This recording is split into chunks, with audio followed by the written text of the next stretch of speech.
تو اصل یہ ہے کہ شبینہ جب بھی پڑھا جائے تو اس کے مقصد کو بھی حاصل کیا جائے. مقصد کیا ہے؟ قرآن پاک کی تلاوت کرنا، اس کو توجہ کے ساتھ سننا، قرآن پاک کی ترویج و اشاعت. تو یہی ہونا چاہیے، نہ کہ اس کی بنا پر میلہ لگا لیا جائے اور مرد و خواتین جمع ہو جائیں. اور ہمارے ہاں تو میلاد میں بھی عورتیں اپنے اسپیکر ساتھ لے کے گھوم رہی ہوتی ہیں اور آواز جو ہے وہ گلیوں تک بلکہ مارکیٹوں تک پہنچ رہی ہوتی ہے. السلام علیکم ورحمۃ اللہ وبرکاتہ. کیسے ہیں آپ؟ شبینہ کسے کہتے ہیں؟ کیا شبینہ پڑھنا شریعت میں جائز بھی ہے؟ اسی طرح شبینے کے اندر کون کون سی خرابیاں پائی جاتی ہیں اور کیا عورتیں شبینہ پڑھ سکتی ہیں اور شبینہ پڑھنے کا مقصد کیا ہے؟ یہ سارے سوالات اور ان کے جوابات آپ کو اس ایک ویڈیو میں ملنے والے ہیں. تو ویڈیو کو مکمل واچ کیجیے گا، اسکپ مت کیجیے گا، کہیں ہو سکتا ہے کوئی ضروری بات آپ کے سننے سے رہ نہ جائے.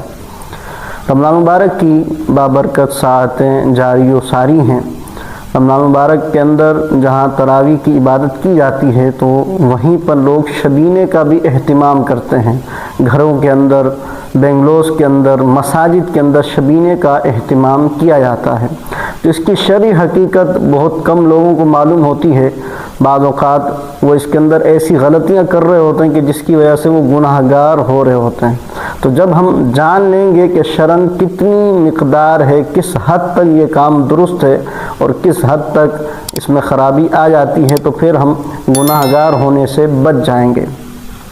یاد رکھیے، نیکی جب اپنی اچھی صفات کے ساتھ ہو تو پھر اس میں اجر و ثواب بھی ملتا ہے، لیکن نیکی کے اندر جب خرابیاں شامل ہو جائیں، خرافات آ جائیں، تو پھر وہ ثواب نہیں رہتا بلکہ گناہ میں تبدیل ہو جاتا ہے. مثال کے طور پہ نکاح کرنا، شادی کرنا فی نفس ہی سنت ہے، ثواب کا کام ہے، لیکن لوگوں نے اس کے اندر بھی بہت سارے ناجائز کام، ناجائز رسومات کو شامل کر دیا ہے، جس کی بنا پر اب شادی میں جانے سے پہلے بھی بندہ سوچتا ہے کہ جائے یا نہ جائے، کہ ہو سکتا ہے وہاں جا کے گناہ گار ہو کے واپس نہ آ جائے. کیونکہ جب شادیوں میں جاتے ہیں تو ماحول ہی عجیب سا ہوتا ہے. بعض اوقات جو ہے وہ پردے کے مسائل ہوتے ہیں، بعض اوقات جو ہے وہ میوزک چل رہا ہوتا ہے شادیوں کے اندر، تو بڑے جو ہے وہ مسائل پیدا ہو جاتے ہیں. تو شبینہ بھی ایک عبادت ہے فی نفسی ہی.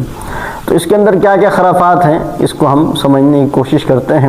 اولاً شبینے کے معنی کو سمجھ لیں کہ شبینہ کہتے کسے ہیں. شبینہ کا مطلب ہوتا ہے رات جاگنا. اب ہمارے ہاں شبینہ کس کو کہا جاتا ہے؟ کہ حفاظ جمع ہوں کسی گھر میں یا کسی بنگلے وغیرہ میں یا مسجد وغیرہ میں، اور پھر وہ جمع ہو کر ایک رات کے اندر ختم قرآن کریں، یا 3 راتوں میں کریں، بعض اوقات 5 راتوں میں بھی کرتے ہیں، تو اس کو شبینہ کہا جاتا ہے. اب فی نفس ہی شبینہ تو جائز کام ہے، کیونکہ اس میں تلاوت کلام پاک ہو رہی ہے اور قرآن پاک پڑھنا، سننا یہ ثواب کا کام ہے. ایک حرف پر 10 نیکیاں ملتی ہیں. تو فی نفس ہی تو یہ ثواب کا کام ہے، بالکل جائز کام ہے، ہونا چاہیے. لیکن اس کے اندر بھی خرافات شامل ہو چکی ہیں، کیونکہ اکثر جو شبینہ پڑھا جاتا ہے وہ اسپیکروں پر پڑھا جاتا ہے، اور مساجد کے اسپیکر بھی اس کے اندر چلائے جاتے ہیں اور بڑے بڑے ڈیگ لٹکائے جاتے ہیں کہ آواز دور تک پہنچے. تو یاد رکھیے، جب قرآن کریم کو پڑھا جائے تو سامعین پر سننا بھی واجب ہے. تو جہاں جہاں آواز جا رہی ہے اس کو سننا بھی ہوگا. اب جو سننے کے لیے آیا، شبینے کی محفل میں آیا، وہ تو سنے، اس پر واجب ہے کہ وہ سننے کے لیے آیا. لیکن جو سننے کے لیے آیا ہی نہیں ہے، وہ اپنے کام میں لگا ہوا ہے، کام کاج میں لگا ہوا ہے، وہ گھر پہ ہے، مارکیٹ میں ہے، کہیں بھی ہے، آپ نے اسپیکر چلا دیا اور 2-2 کلومیٹر تک آواز جا رہی ہے، تو اب وہ جو شخص نہیں سن رہے، توجہ نہیں دے رہے، تو ان کی وجہ سے جو گناہ ہوگا تو وہ ان کے سر پر نہیں ہوگا، بلکہ جس نے یہ اہتمام کیا ہے، یہ اسپیکر لگائے ہیں، یہ ہارن لگائے ہیں اور یہ بڑی آواز میں پڑھا جا رہا ہے، تو جس نے یہ سارا بندوبست کیا گناہ گار وہ ہوگا. کیونکہ جب قرآن پڑھا جائے تو اسے توجہ کے ساتھ سننا واجب ہوتا ہے. تو ہونا یہی چاہیے کہ جو لوگ سننے کے لیے آئے صرف انہیں ہی سنایا جائے اور وہ توجہ کے ساتھ سنیں بھی. اب پڑھنے والے کس طرح پڑھ رہے ہیں، سننے والے کس طرح سن رہے ہیں، یہ بڑا میٹر کرتا ہے. پڑھنے والے بھی یعلمون تعلمون ہی سمجھ آ رہا ہو اور باقی سمجھ نہ آ رہا ہو، یوں چائنیز زبان جیسے بولی جاتی کچھ سمجھ نہیں آتا. اسی طرح قرآن پاک کو پڑھ لو تو یہ پڑھنا بھی ان کا غلط ہے. ٹھہر ٹھہر کے توجہ کے ساتھ پڑھیں. اور پھر جو سننے والے ہیں وہ پھر سنیں.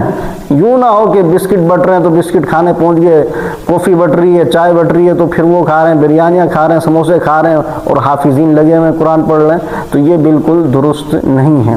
اسی طرح جو گھروں کے اندر جو اس طرح کا سیٹ اپ کیا جاتا ہے تو اس کے اندر خواتین بھی شامل ہو جاتی ہیں اور مخلوط نظام بن جاتا ہے، یعنی مرد و عورت کا کوئی پردہ نہیں رہ جاتا، تو اس طرح کرنا بھی جائز نہیں ہے، تو یہ خرابی بھی شبینے کے اندر پائی جاتی ہے۔ اب اگلا سوال یہ ہے کہ کیا عورتیں بھی شبینہ پڑھ سکتی ہیں یا نہیں پڑھ سکتی؟ تو یاد رکھیے عورتوں کا شبینہ پڑھنا درست ہے، جائز ہے، لیکن اس کی چند شرائط ہیں۔